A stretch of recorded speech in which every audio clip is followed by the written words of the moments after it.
Here is how you change the battery on a remote control.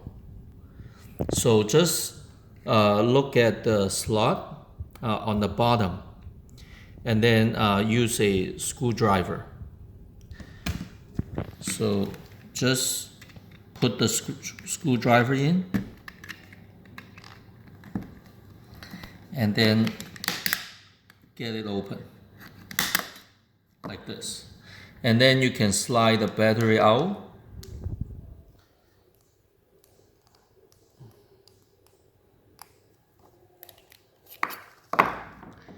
And then put a new battery in. To cover it, make sure this is aligned with the hole.